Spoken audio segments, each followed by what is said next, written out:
So whenever I create videos about abundance and wealth, I always think about the people watching who might be in the exact same situation I was in years ago. I used to ride the city bus every single day. And I know right now someone watching this is on that same bus or living a life that feels way smaller than what they truly want. If that's you, or if you're just not where you want to be financially, I've been exactly where you are. And today's video is made specifically for you, because I'm going to share a secret that changed everything for me: how to act wealthy even when you're not. Here's the thing. If you want to pull more money and wealth into your life, you have to start acting like it's already on its way. You have to carry yourself like someone who already has it. Now, this video was actually inspired by a flood of questions I got after one of my earlier videos titled, "I Became Wealthy When I Learned This." In that video, I talked about 5 things that helped me create a truly abundant life, and one of them was learning how to act wealthy. People kept asking me, "But how do I do that when I have no money?" So today I'm giving you 3 simple things anyone can start doing right now to seriously level up your ability to attract money and wealth. Let's get into it. Our first tip is all about your physical appearance. Now I know what you're thinking. You're thinking you can't pull this off because you don't have the budget for designer clothes or fancy salon visits. But that's not what this is about at all. After studying truly wealthy people, I found 3 things that they consistently have in common when it comes to how they present themselves, and none of them cost a lot of money. Those 3 things are: be clean, be neat, and keep it simple. Go look at people at a country club. Flip through a Fortune 500 magazine. Look at people who are genuinely wealthy. They are not the wildest dressers in the room. They are not wearing loud patterns or over-the-top accessories. They are clean. They are put together, and they keep it simple. So you don't need a spa day, but please make sure you are showering regularly, washing and brushing your hair, and pressing your clothes. Ironing or steaming your clothes is huge. If you have loose threads on your shirt, trim them. If your shoes have scuff marks, polish them out. You can work with exactly what you have right now and still nail all 3 of those things. And I'll be honest with you, I'll use myself as the example here. I was wearing bold, loud stuff, big jewelry, bright hair, wild patterns. I was not keeping it simple, and I was not as put together. And when you compare how I looked then to how I look now, the difference in how abundant I appear is very clear. You do not need to go out and replace your whole wardrobe today. Just start leaning towards simpler, more solid colors. A clean white t-shirt or a simple button-down will make you look far more successful than most of the flashier things people typically reach for. And going forward, when you do buy new pieces, try to invest in better quality items. I know that sounds like I'm telling you to spend more money, but here's the truth. Higher quality clothing lasts significantly longer, which means you actually save money over time. You don't have to do it all at once. Just start making smarter choices, one piece at a time, and your wardrobe will gradually build into something that looks really great. After hearing that first tip, is there anything you could do right now to give yourself a more wealthy-looking appearance? Go ahead and drop it in the comments below. And if you have ideas that I didn't mention, share those too, so everyone reading can pick up even more inspiration. Now let's talk about tip number 2, which is all about how you speak and how you talk about money. I've made it a personal mission to study people who are truly abundant and figure out exactly what they do differently. And one of the biggest things I've noticed is that wealthy people are extremely comfortable talking about money, and they talk about large amounts of it regularly. Back in my city bus days, I was the complete opposite. I was uncomfortable around the topic of money, and so was almost everyone around me. If someone complimented my outfit, I would immediately say something like, "Oh, this? I got it on clearance. It was only $5. It was like I felt the need to shrink it down to make sure nobody thought I was doing well. I was deeply uncomfortable with the idea of appearing abundant. Fast forward to today, and the conversations are completely different. Just the other day I was at an event with friends and we had a full conversation about private planes, how much they cost, how much fuel runs, what it costs to pay a pilot.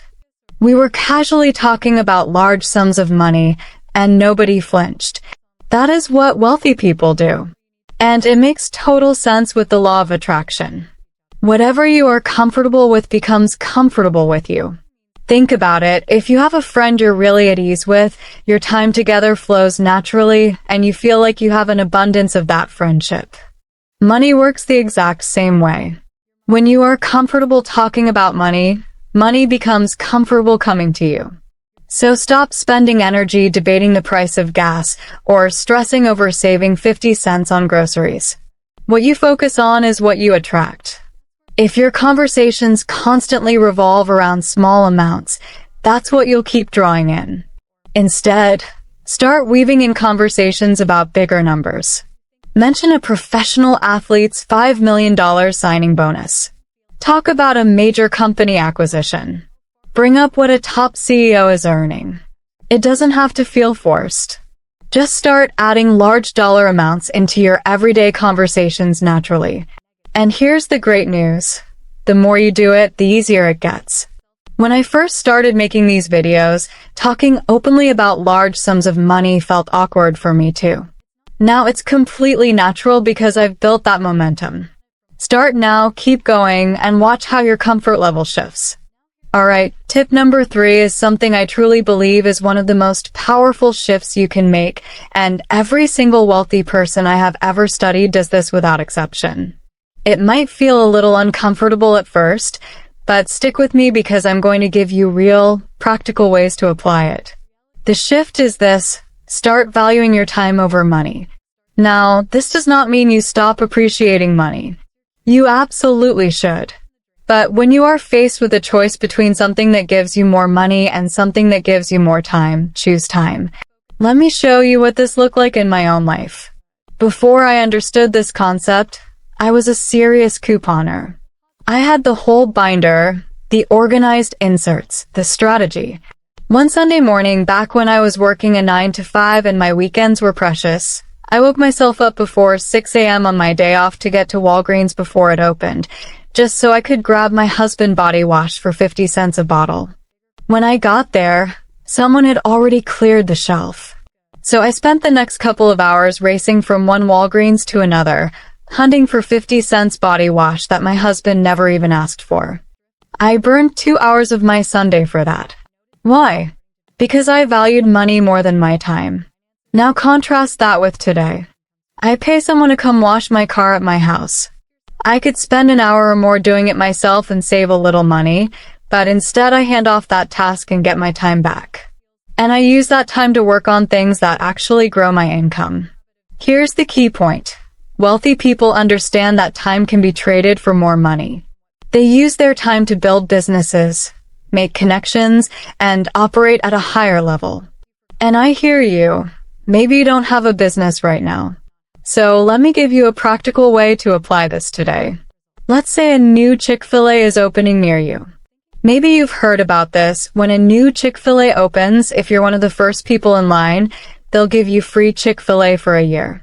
And I've seen this in my town more than once, where people literally camp outside for days before the opening just to get that deal. I need you to hear me clearly. That is one of the worst things you can do for your abundance mindset. You are putting money above your time, and that energy blocks wealth from coming in. If you ever find yourself tempted to do something like that, make a different choice. Don't camp outside a store on Black Friday. Don't clip coupons for hours this weekend.